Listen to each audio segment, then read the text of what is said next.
ఓం నమో భగవతే శ్రీ రమణాయ. చాలా సంతోషం నాయన. సామాన్యంగా ప్రతి ఒక్కరూ ఈ మాయలో దూర ప్రాంతాలకు వెళ్ళిపోయి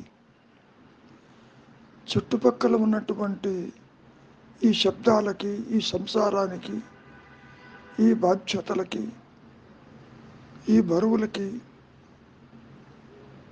దూరంగా వెళ్ళిపోతే పరిసరాలను మార్చి సుఖశాంతులు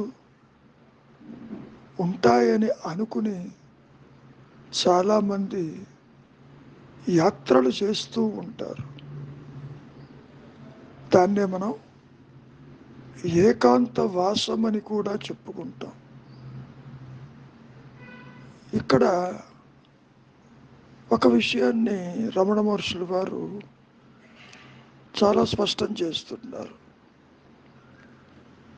నీవు ఎప్పుడు ఏకాకివేను, నీవు నీవుగా ఇప్పుడు కూడా ఉన్నావు. నీవు దేహము కాదు, నీవు అసలు ఏదీ కాదు. అసలు ఇది అది అని అవటానికి అవకాశమే లేదు. కాకపోతే ఆలోచన వచ్చినప్పుడల్లా ఈ సంసారానికి దూరంగా పోవటము, లేదా ఒక సన్యాసం పుచ్చుకోవటము, నేను ఇది చెయ్యలేనను, చూడలేనను, భరించలేనను అనుకుంటూ from the routine life everybody wanted to get rid of this temporarily. తాత్కాలికమే. ఎంతకాలం బయట తిరుగుతాడు? మళ్ళీ అదే ప్రదేశానికి రావాలి, అదే ఉద్యోగం చెయ్యాలి, అదే సంపాదన,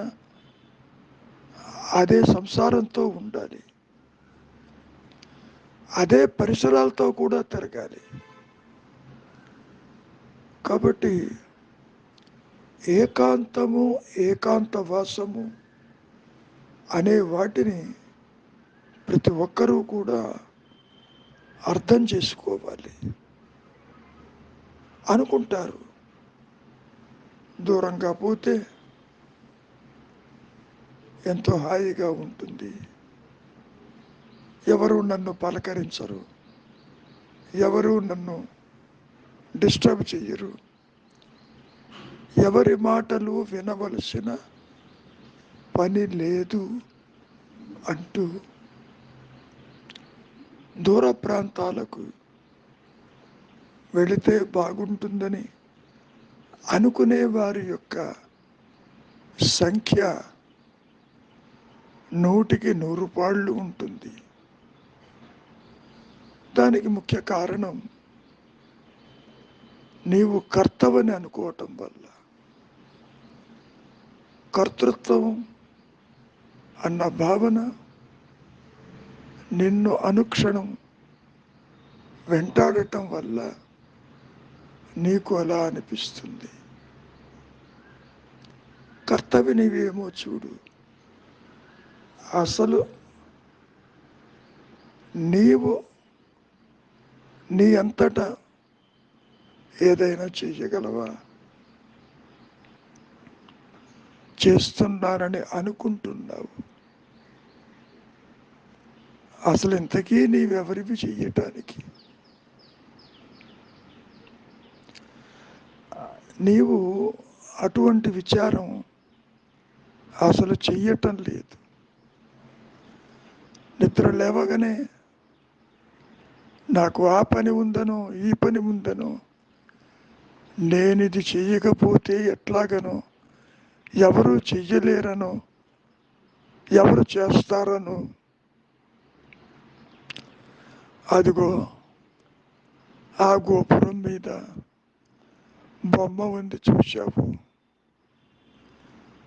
ఆ గోపురాన్ని తానే మోస్తున్నట్టుగా పోజు పెట్టి ఉంటుంది.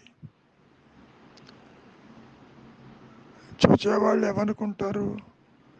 ఈ బొమ్మ ఎంత బరువును మోస్తున్నదో తీరా విచారిస్తే ఆ బొమ్మ మోస్తుందా? భూమిలో బేస్మెంట్ మోస్తూ ఉంది. గోపురానికి బేస్మెంట్ ఉంటుందిగా. ఇక్కడ కూడా కర్తవి నీవనుకుంటున్నావు ఆ గోపురంలో ఉన్న బొమ్మలాగా. అందుకని ఎన్ని సమస్యలు తల ఎత్తుతున్నాయి. నీవు ఒక పనిముట్టు అని ఎప్పుడు అనుకోవటం లేదు. నీకు ఇష్టమున్నా లేకున్నా ఏ పని మీదనైతే ఈ దేహం వచ్చిందో అది జరిగి తీరుతుంది. ప్రతి ఒక్కరూ పిడికడు ప్రారంభంతో ఈ మాయలోకి వస్తున్నారు. ఎవ్రీథింగ్ ఈజ్ ప్రీడెస్టిన్డ్ అంటే జరగవలసింది జరిగి తీరుతుంది. జరగకూడనిది నీవు ఎంత ప్రయత్నము చేసినా అది జరగదు. కనుక నేను చేస్తున్నాను అనేటువంటి భావన అనుక్షణము నిన్ను వెంటాడుతూ ఉంటుంది. విచారించు. ఎక్కడికి పోవాల్సిన పని లేదు. వారి వల్లనో వీరి వల్లనో నాకు సమస్యలు వస్తున్నాయని వీళ్ళందరికీ దూరంగా పోతే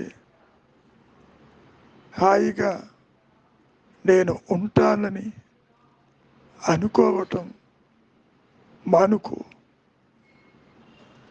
ఎవరు ఎవరికి ఏమీ కారు. నీ మనస్సే అటువంటి దృష్టిని ఏర్పరచుకుని పోతే బాగుండు, దూరంగా పోతే బాగుండు, మనశ్శాంతి ఉంటుంది అని అనుకుంటున్నావు.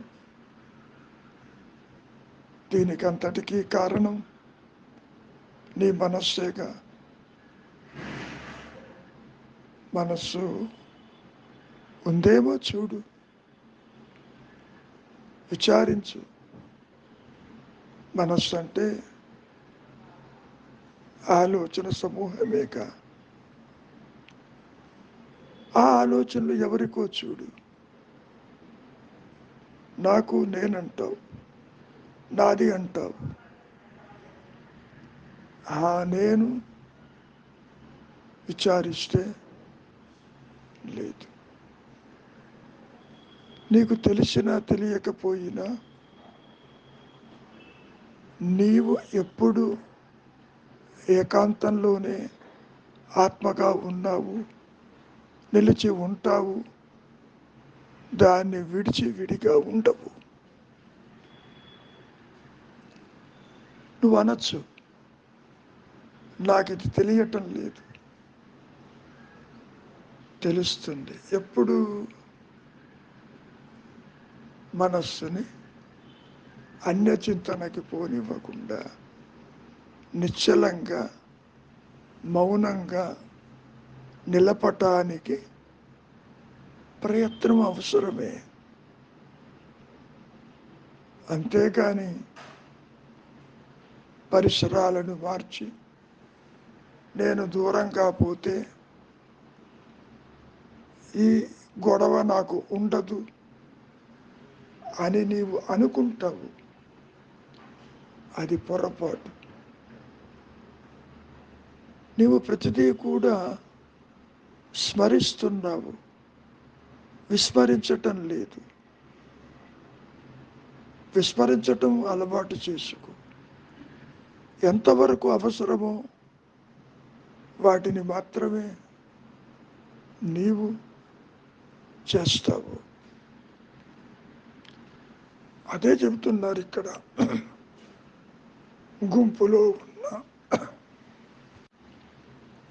గుంపులో ఉన్న సంసారంలో ఉన్న జన సమర్థతతో ఉన్న సమర్థనలో ఉన్న ఏం పర్వాలేదు. మనస్సుని అనవసరమైన వాటి మీదికి నీవు పోనిచ్చి వాటినన్నిటినీ మూట కట్టుకుని నీవు ప్రవర్తిల్లుతున్నావు. నీవు ఒక విషయాన్ని గుర్తుపెట్టుకో, ఎక్కడికి పరిగెత్తినా ఈ మనస్సు నీతోనే ఉంటుందిగా. మనస్సుని ఇక్కడ వదిలిపెట్టి వెళతావా? అది సాధ్యమేనా?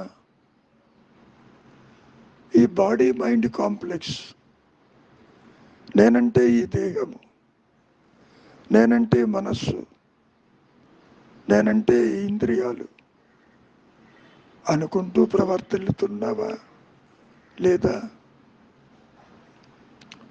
ఎక్కడికి పోతావు? ఎంత దూరం పోయినా, ఎంత సుదూర ప్రాంతాలకి వెళ్ళినప్పటికీ మరి ఈ ఆలోచించే మనస్సు, ఈ బంధాలను పెంచుకునే మనస్సు, ఈ అహంకారము నీతోనే ఉంటుందిగా. కాబట్టి ఎక్కడ ఉన్నా కానీ పరిసరాలని మార్చి ప్రయోజనం లేదు. అంతర్ముఖంగా, చింతావిహీనంగా తలపులను తల ఎత్తకుండా తుడిచి వేయటానికి కావాల్సింది అంతర్ముఖం, అభ్యాసమే తప్ప పరిసరాలను మార్చి ఈ దేహాన్ని తీసుకెళ్ళి ఎక్కడో దూరంగా కనుక నివాసం ఏర్పరచుకుంటే నాకు ఈ బాధ ఉండదు అని అనుకోవటం పెద్ద పొరపాటు. చేయవలసింది ఆలోచన వెంట వెళ్ళటం మానుకోవాలి.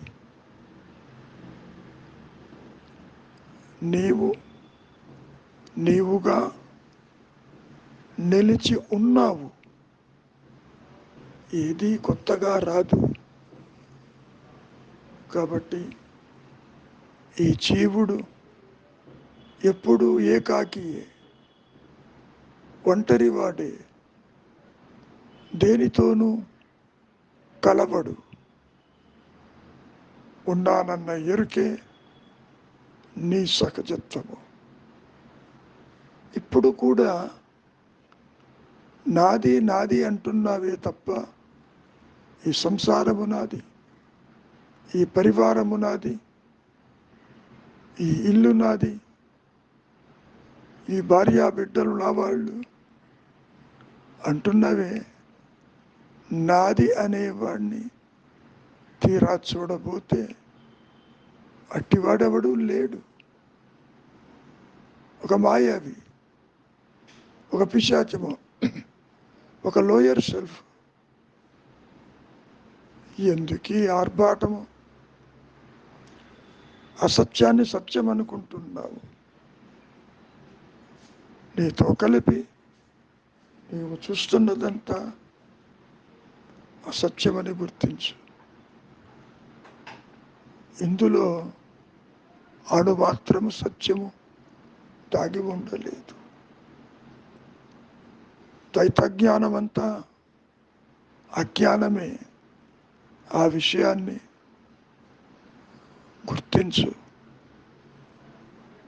కాకపోతే ఈ దేహము, ఈ సంసారము, ఈ జగత్తు, ఈ పరిసరాలు నీవు కాసేపు నిద్రపోతేనే మరి ఇవేమైనాయి, అదృశ్యమైపోయినాయా లేదా? నిద్రలో నీవు ఉన్నావు కదా, నిద్రలో ఉన్న స్థితిని ఈ జాగ్రత్తలో కూడా తీసుకుంటారా. అప్పుడు నిన్నేది బాధించదు. ఉన్నానన్న ఎరుక, నీ స్వరూపముని గుర్తించు,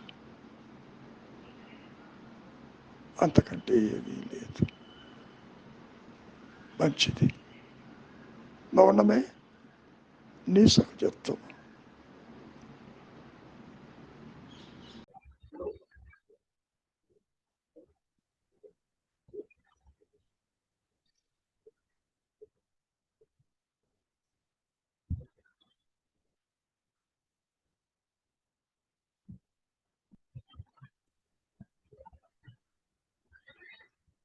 చదువుతున్నాను గురువు గారు.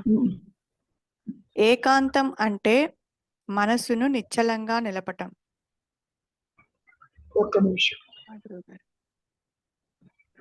సామాన్యంగా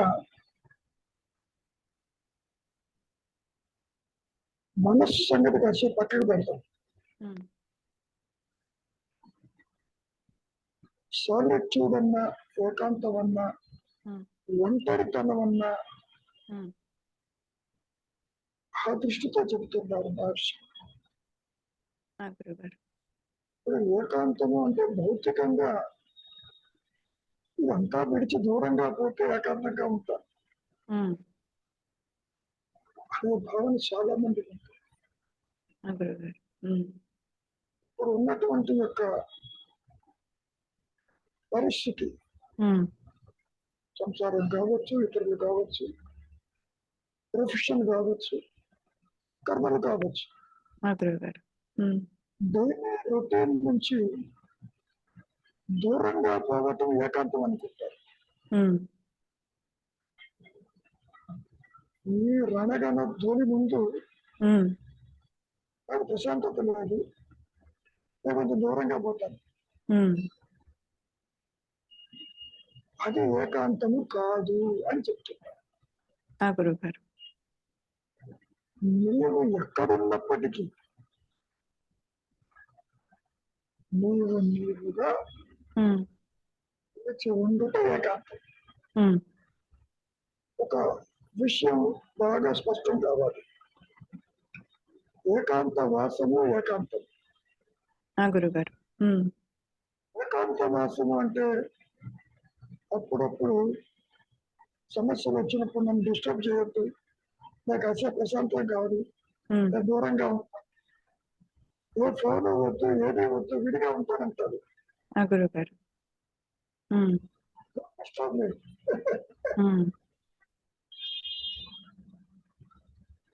ఆ ఏకాంతం అనేది ఫిజికల్ గా వెళుతున్నాడు. గురుగారు, మనస్సులో ఎంతో ఆందోళన ఉంటాయి అక్కడ. గురుగారు, కాబట్టి ఏకాంతము అనే మాటలో నీవుగా ఉన్న సత్యస్థితి అని అర్థం.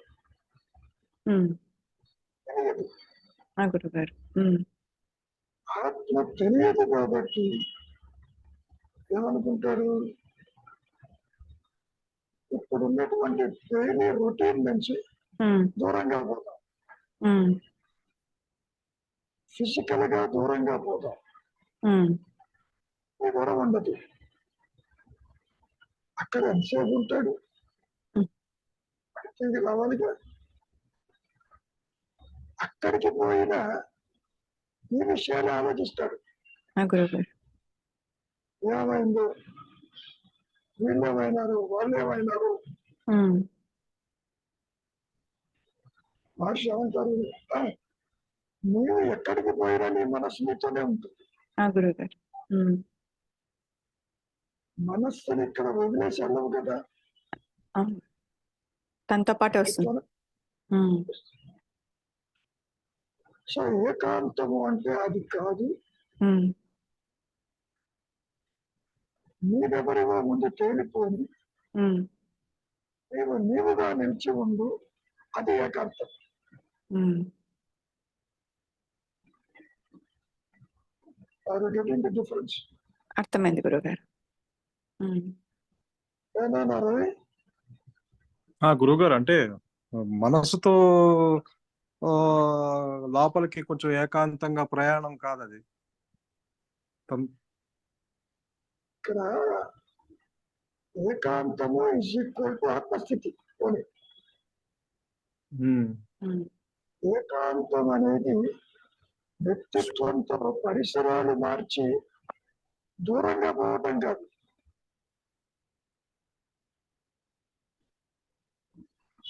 Are getting this difference? గురుగారు నీవెవరివో నీకు తెలియదు. నీవు ఆత్మవేను, నువ్వెప్పుడు ఏకాకి వేరు, దేంతోనూ కలవు అని ఎంత చెప్పినా దేహాత్మ వృత్తి వల్ల నువ్వేమనుకుంటున్నావు? I'm tired of the surroundings, tired of the family, tired of the office, tired of the routine.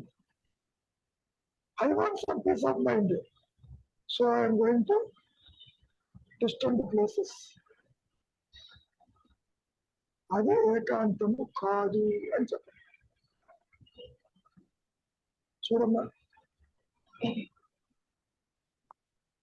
గుంపులో ఉన్న ఇది సాధ్యమే. దాని అర్థం ఏంటి? గుంపులో ఉండడం అంటే నువ్వు మార్కెట్కో ఎక్కడికో వెళ్ళమని కాదు. సంసారంలో ఉన్నప్పటికీ, అన్ని సమస్యలు ఉన్నప్పటికీ, తన వస్తూ పోతూ ఉన్నప్పటికీ నీవుగానే ఉంటావు అని. గుంపులో ఉన్నా అంటే ఆయనతో బ్రాడ్గా చెప్పాడు. సంసారంలో ఉన్నా, జనుల మధ్యలో ఉన్నా, అన్ని సమస్యలతో ఉన్నా, అందరితో ఉన్నా నీవుగా ఉండు అని. చూడము, తలుపులను తుడిచివేయటానికి కావలసింది ఏకాంతం కాదు, అభ్యాసం. Most important. నిన్ను ఇక్కడ ఏది బాధిస్తుంది? ఎవరో వస్తారు, వాళ్ళు డిస్టర్బ్ చేస్తారు, ఇది అడుగుతుంటారు, అది అడుగుతుంటారు. నేను ఇక్కడ నుంచి దూరంగా వెళ్ళిపోతే వాళ్ళు అడగరు అని అనుకుంటారు. అది కాదు. అభ్యాసం ఏం కావాలి? ఎటువంటి అభ్యాసం కావాలి నీకు? చింతా విహీనమైన అభ్యాసం కావాలి. నిన్ను బాధించేది ఇతరులు కాదు, నీ ఆలోచన నిన్ను బాధిస్తుంది. కనుక అభ్యాసము కావాలి అంటే ఎటువంటి అభ్యాసము? చింతా విహీనమైన అభ్యాసం, మూలము నెరిగే అభ్యాసం, దృశ్యవారితమైన అభ్యాసం. అది అంటే అల్టిమేట్ గా నీవుగా ఉండు అని అర్థం. ఆత్మగా ఉండు. ఉన్నావు ఆల్రెడీ. ఎవరో నన్ను డిస్టర్బ్ చేస్తున్నారు, ప్రతి వాళ్ళు వచ్చి తలుపు కొడతారు.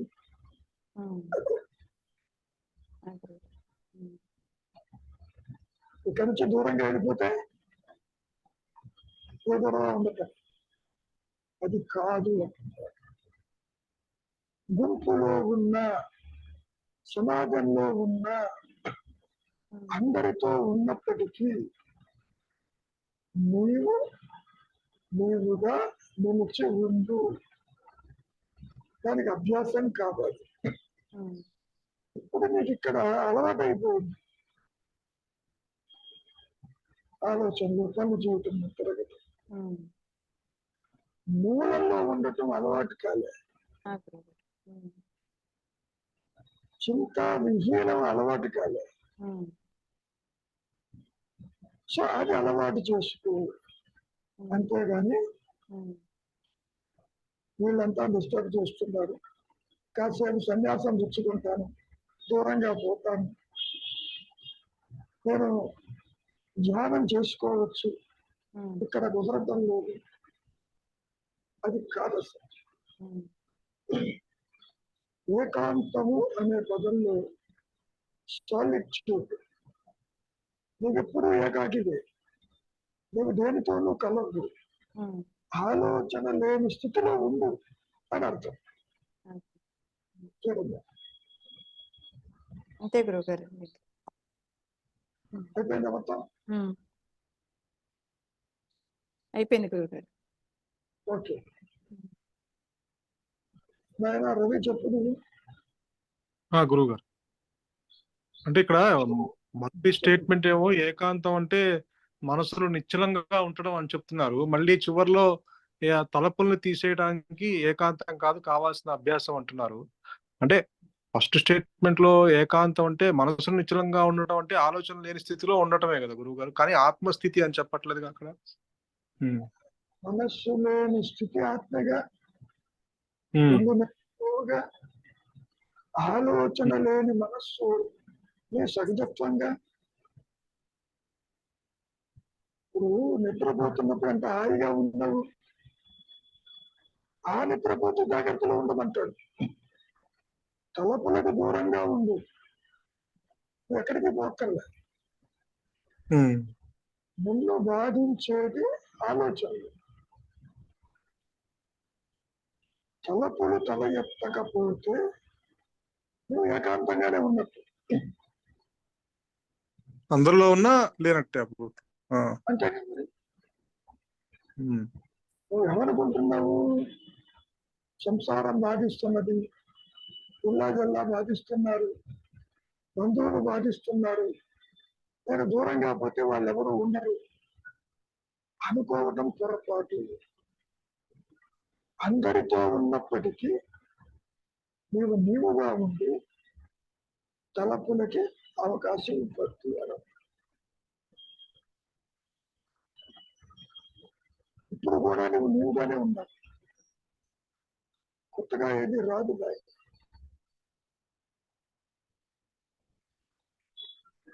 Are you getting the difference? గురువు గారు, ఆల్రెడీ ఏకాంతంగా ఉన్నాను. నీ ఆలోచనే నీకు డిస్టర్బెన్స్ కలిగిస్తుంది. నీ శాంతియుత వాతావరణానికి నీ ఆలోచన, నువ్వు ఎక్కడున్నా సరే నీ ఆలోచనే కదా నిన్ను బంధించేది. సో గుంపులో ఉన్నప్పటికీ ఆ గుంపు ప్రభావం నీ మీద ఉండదు, నేను నీవుగా ఉండు అని అర్థం. The man is always in solitude అన్నారు. అంటే తాను నిజంగా దేనితో కలవడు. కానీ నీవు అహంకారం బయటకు వచ్చినప్పుడు ఒక వ్యవహారము, సాంసారిక సమస్యలు, ఇతర సమస్యలు అన్నీ నెప్పివేసుకుంటున్నారు, ఉంటే ఉన్నాయి. వాడి జోలికి పోవచ్చు. చెప్పండి శ్రీనివాసరావు గారు, ఏమన్నా ఇంకా?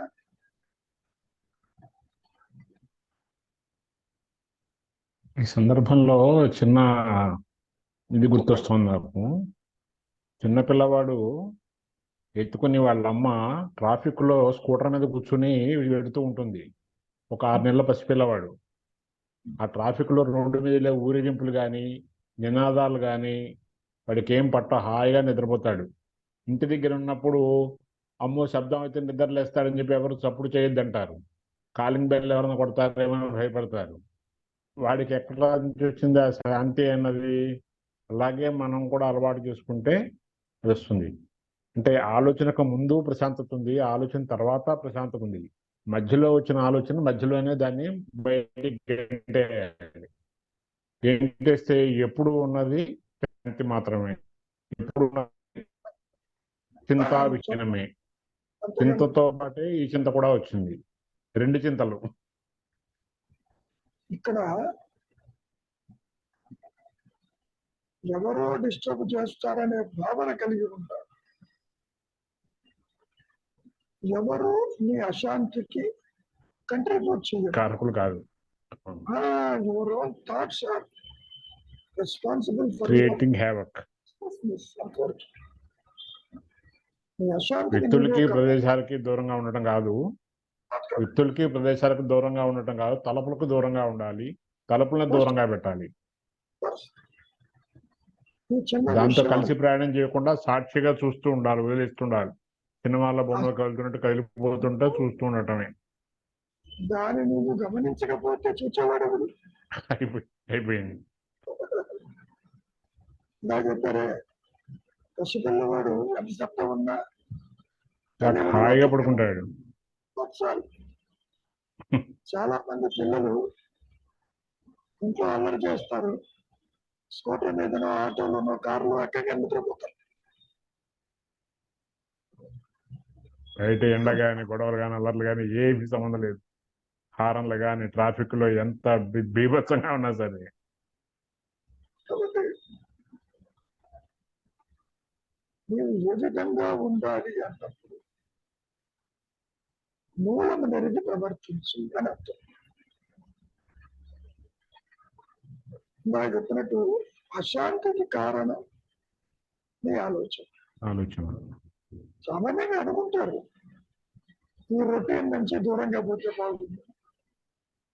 కొత్త లేచినప్పటి నుంచి ఇంట్లో చాకరీ, ఆఫీస్కి పోతే ఆఫీస్ చాకరీ, అసలు అక్కడ కూడా రెస్ట్ లేదు నాకు. కొంతకాలం సెలవు పెట్టి లీవ్ ఫేర్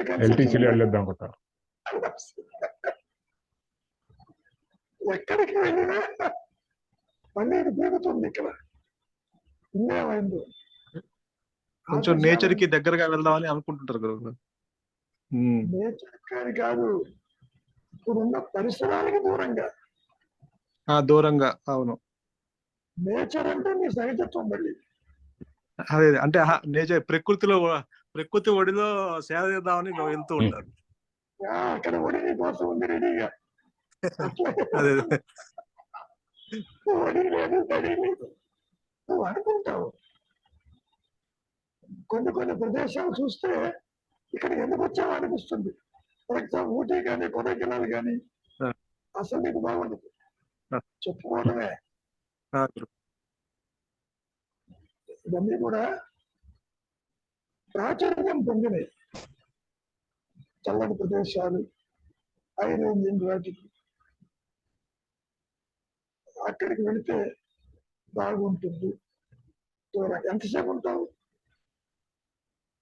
మెల్లగానే మొదలవుతుంది, ఎప్పుడెప్పుడు వెనక్కిపోవాలని ఉండలేవు అక్కడ. కాబట్టి ఇక్కడ గ్రహించవలసింది ఏమిటంటే పరిసరాలను మార్చే ప్రయోజనం మనస్సుని అంతర్ముఖం చేసి నీవుగా ఉంటుంది. అంటే గుంపులో ఉన్నప్పటికీ, ప్రపంచంలో ఉన్నప్పటికీ, అందరితో ఉన్నప్పటికీ వాళ్ళు నీకు డిస్టర్బెన్స్ కాదు అని చెప్పారు. చాలా మంది ఏమనుకుంటారు, ఇల్లు విడిచిపోతే బాగుంటుంది, ఇల్లు విడిస్తే ఎంతో నానా కష్టాలు పడతారు విషయం తెలియదు.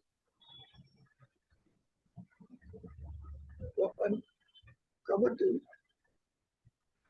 నీవు గ్రహించవలసింది నీ సహజత్వంలో ఉంది. యువర్ ఆల్వేస్ ఏకాంతం, ఒంటరితనంగానే ఉంటాడు. జీవుడు ఎప్పుడు ఒంటరి వాడే, దేనితోనూ కలబడి.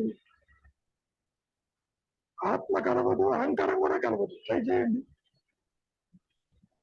అహంకారమేమో ఆభాసకాంతి, ఇది మనోబుద్ధి అహంకారం గురించి కొంచెం చెప్పుకున్నాం కదా. ఆత్మల పూర్ణ జ్ఞానం.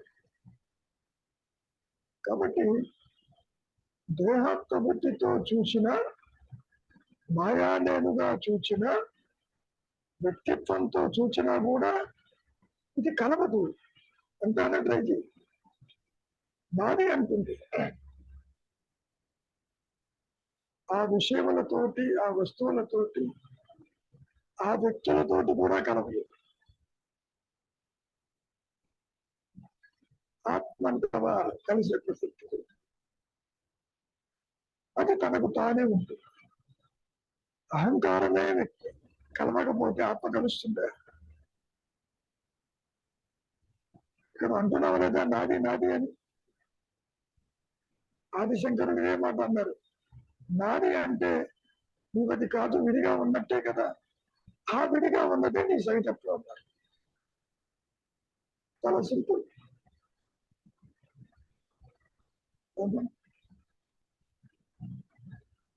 ఇంకా ఆయన ఉన్నాయా?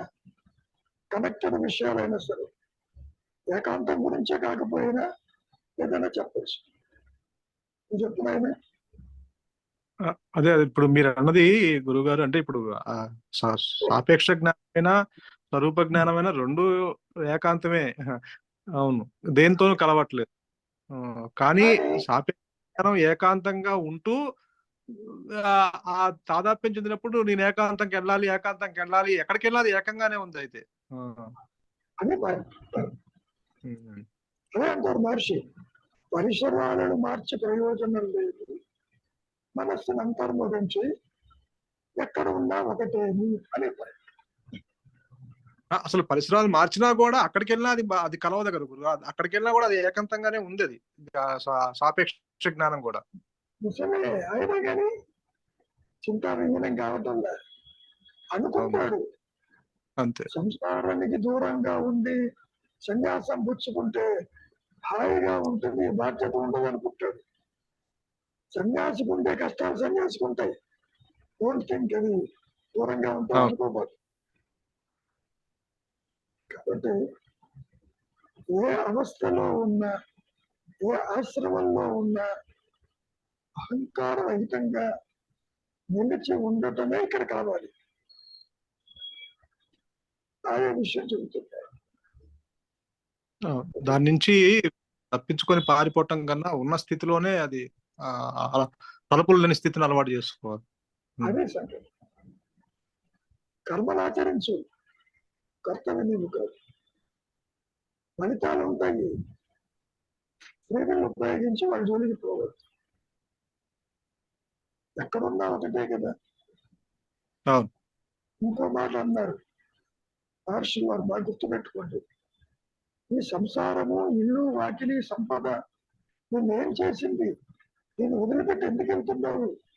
నాది అనేవాడిని వదిలిపెట్టి ఎక్కడున్నా ఒకటే అన్నారు. అది గుర్తుపెట్టుకోవాలి. భార్యా బిడ్డల్ని, సంసారము వాళ్ళు ఏం చేశారు? ఆస్తిపాస్తులు ఏం చేసినవి? నువ్వు నాదంటున్నావే, ముందు వాడిని వదిలిపెట్టు. ఎక్కడున్నా కానీ నిన్నంట అట్లా. సో నిజానికి అహంకారం సంసారం అంటే భార్య, పిల్లలు, తల్లిదండ్రులు అనుకుంటాం కానీ సంసారం అంటే ఆలోచనలని ఎక్కడ విన్నాను గురువు గారు. సంసారం అంటే ఆలోచనలు అని చెప్తారు. ఇప్పుడు సంసారం అనేది ఆలోచన రూపేణ దండిస్తుంది. కానీ నా భార్య, నా పిల్లలు, నా తల్లిదండ్రులు అంటున్నారు. అవును. కాబట్టి ఆలోచనలు బంధిస్తున్నాయే తప్ప వాళ్ళు కాదు. ఎవరికి ఆలోచన? నాకు, నేను. ఆ నేనెవరు? చూడబోతే అటు వాళ్ళు.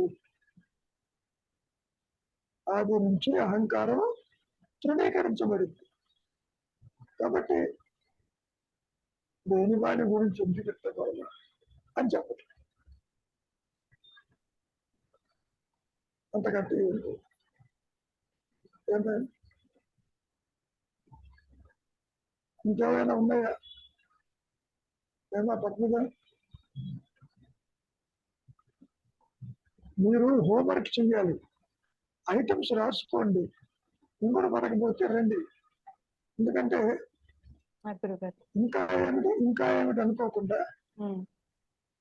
మార్గంలో ఏ అబ్స్ట్రక్షన్ ఉన్నా దాన్ని మనం తీసేసుకోవాలి. గురుగారు. సాధన అంటే ఏంటి? స్మరించవచ్చు. విస్మరించడం అలవాటు చేసుకున్నప్పుడు స్మరించే ప్రసక్తి లేదు. ఏ పని చేయాలో అది ఆటోమేటిక్ గా సాగిపోతూ దాని గురించి వర్రి కావాలి. కొత్తగా ఏది రాదు. ఇప్పుడు కూడా నువ్వు అదే ఓకే.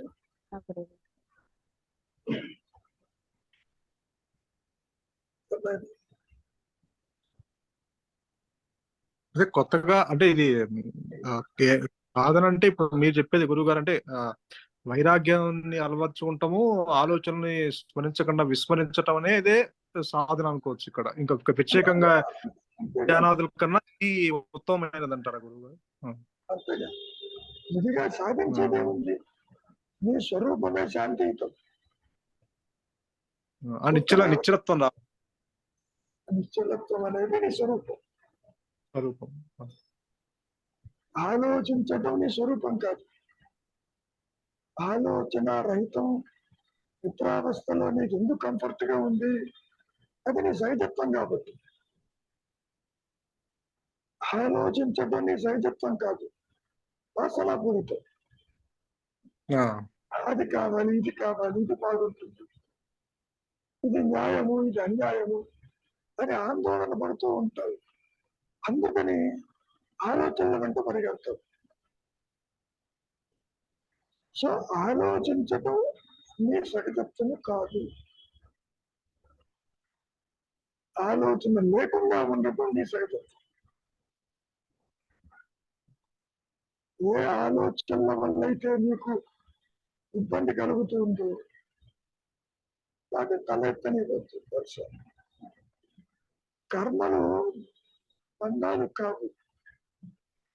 నేను చేస్తున్నాననేది కూర్చో.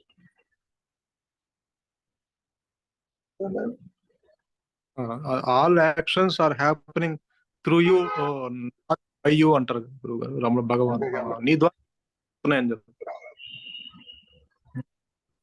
నువ్వు ఎందుకు దుఃఖిస్తున్నావు? నువ్వు కర్తవ్యం అనుకుంటున్నావు అని దుఃఖిస్తున్నావు.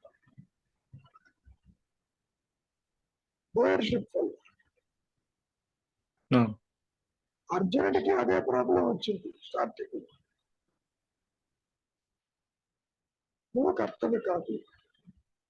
ఏ పని మీదనైతే ఈ దేహం వచ్చిందో అది జరిగి తీరుతుంది. నువ్వు మానమంటే మానలేవు, చేయమంటే చెయ్యలేదు. సో నీవుగా ఉండటమే శ్రేయస్కరమని ఇక్కడ మనం గ్రహించాలి. అంతకంటే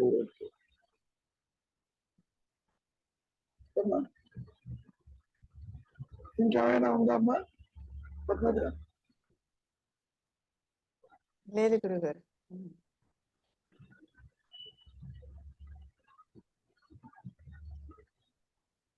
ఏమీ లేకపోతే ఊరికే ఉంటే కూడా కష్టమేగా.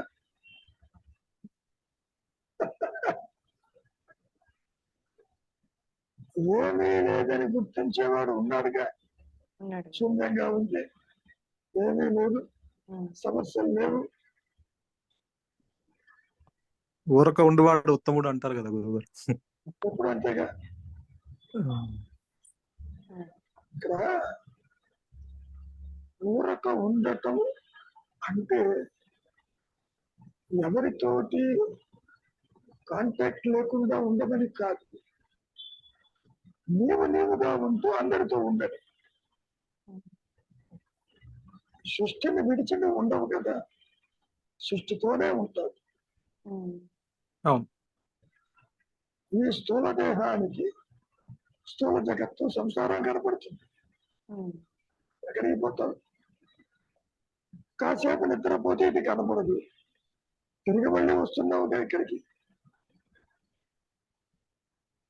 కాబట్టి సర్వాన్ని చూస్తున్నప్పటికీ చూడని వాడిగా నీవుగా ఉంటూ సర్వ కర్మలు ఆచరించిన నీకు ఏది అంటదు అని చెప్పి, అదే అకర్మలు. సాగిపోతూ ఉంటుంది. దేహం చేసేది చేస్తుంది. అదే అంటారు మహర్షి, ఏ పని మీదనైతే వచ్చిందో అది జరిగి తీరుతుంది. దాన్ని ఆపద్దు, పోతూ ఉంటుంది. ఆపలేవు కూడా. నువ్వేం చేయగలవు? నీకు అడగవచ్చు. చూడు అంటే తెలుసుకోమని కాదు, ఇంకట అహంస్ఫురణగా ఆల్రెడీ ఉన్నావు, ఆత్మగానే ఉన్నావు. ఆత్మని విడిచి జీవుడు గాని జగత్తు గాని సృష్టి గాని ఉండదు. సృష్టి ఉంటే ఉంది. ఇవన్నీ కూడా మానసికమైన భావనలు మాత్రమే. భావ శూన్య స్థితిలో మరి ఉన్నదేది ఆత్మే ఉంటుంది, ఏకాంతమే ఉంటుంది. ఎక్కడికి పోవాల్సిన పని లేదు.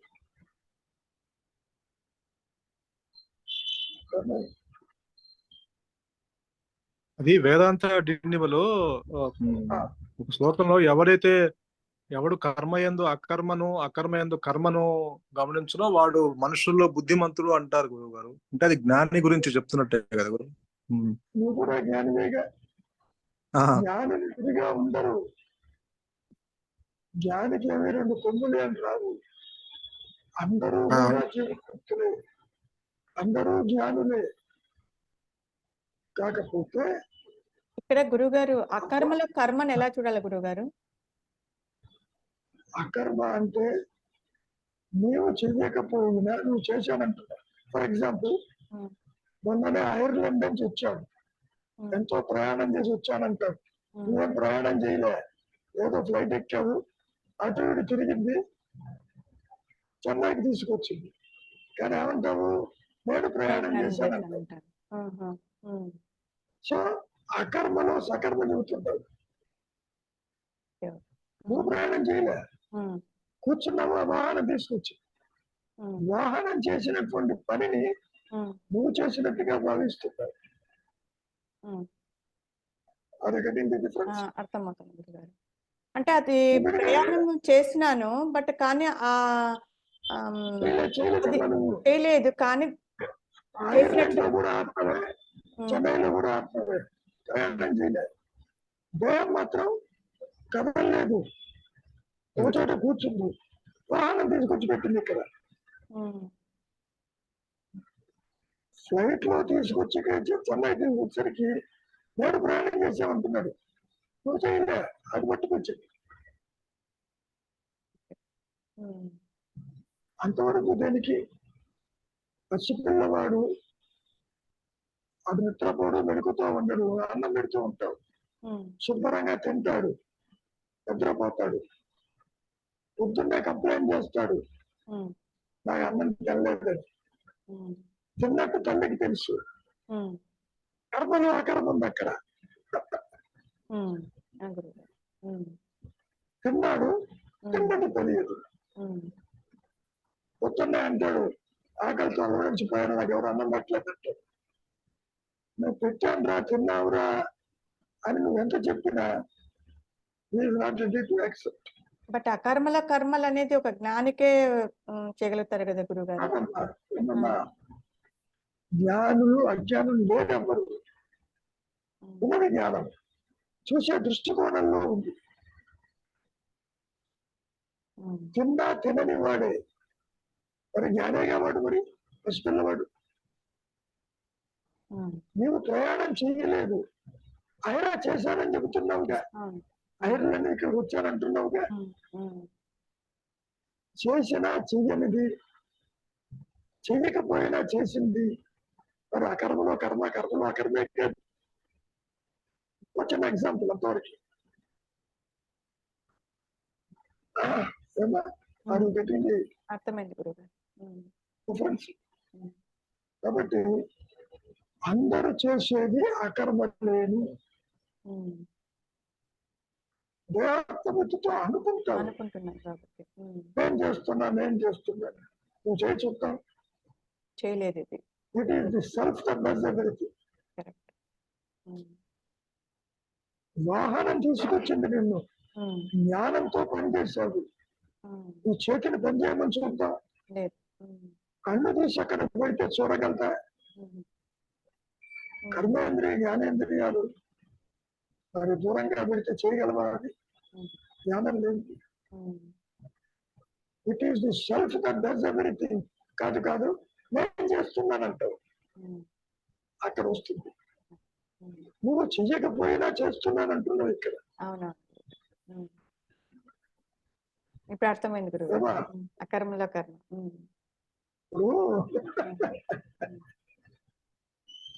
పొద్దున్నే లేస్తున్నాను, పనులు చేస్తున్నాను అంటారు.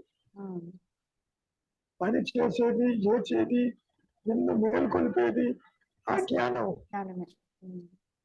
సో ఇట్ ఈస్ దట్ జ్ఞానం that does everything, not this inert body. అంతవరకు దేనికి? ఇంట్లో ఎన్నో ఇన్స్ట్రుమెంట్స్ ఉంటాయి, ఇన్స్ట్రుమెంట్ పని చేయలేదు, నీవు ఇన్స్ట్రుమెంట్ తో పనులు చేస్తాను. ఆ ఇన్స్ట్రుమెంట్ నేను ఇంత పని చేశానంటే నువ్వు ఎలా ఉంటుంది? అదే చెబుతున్నారు. It is the hand that does everything, not the instrument. ఒక కలం తీసుకుని రాస్తూ ఉంటాం. ఎంత గొప్పది కలం అని చెప్పి కలాన్ని అక్కడ పెట్టి రాయమని చూద్దాం. అంటే గురువు గారు ఇక్కడ ఇన్స్ట్రుమెంట్ చేసేది అకర్మ, the self that does everything చేసేది కర్మ. అకర్మలో కర్మ. కర్మైనా అందరూ అకర్మలే చేస్తారు, జ్ఞానే అనే కాదు. నీవు కూడా వ్యక్తిత్వంతో ఏమీ చెయ్యలేదు. It is the consciousness that does everything. కానీ దేహాత్మ బుద్ధి వల్ల నేను చేశాను, నా వల్లనే ఇంత అయింది అని అనుకుంటాడు. నువ్వు చెయ్యలేదు. పని ముట్లు ప్లాన్ చేసింది అనుకో, నేను పొద్దున్న నుంచి అలసిపోయాను, చాలా పనులు చేశాను. చేసింది చెయ్యి, వ్రాసింది చెయ్యి, కష్టపడింది చెయ్యి.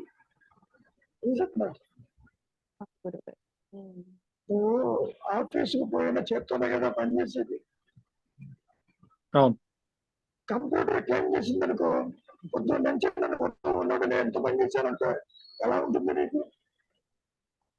నువ్వేం చేస్తావు? నేను కొడుతున్నా కదా వచ్చిందంటావు. అవునవును. కాబట్టి ఇన్స్ట్రుమెంట్ కెనాట్ డూ ఎనీథింగ్. పని ఉంటుంది. ఇంటలెక్చువల్ అను, బుద్ధి అను, జ్ఞానం అను, it is the self or the super consciousness that does everything.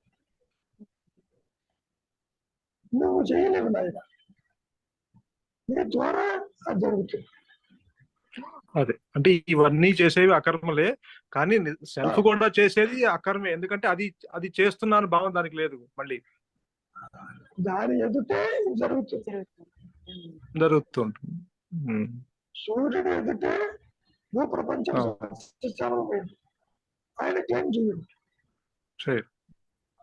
ఇప్పుడు ఆత్మే it is the self that does అని ఎందుకన్నాము? నీకు చేసే కెపాసిటీ లేదు. ఒక జడ పదార్థాన్ని, దేహము జడము, ఆత్మ చైతన్యము, మధ్యలో చిచ్చర గ్రంథి వచ్చింది అహంకారం. అదంటుంది నేను చేస్తున్నానని, నాది అంటుంది, నేను చేస్తున్నానంటుంది. అక్కడ వస్తుంది సమస్య. అటువంటి వాడు ఎవరు లేరు, చిచ్చర గ్రంథే లేదు,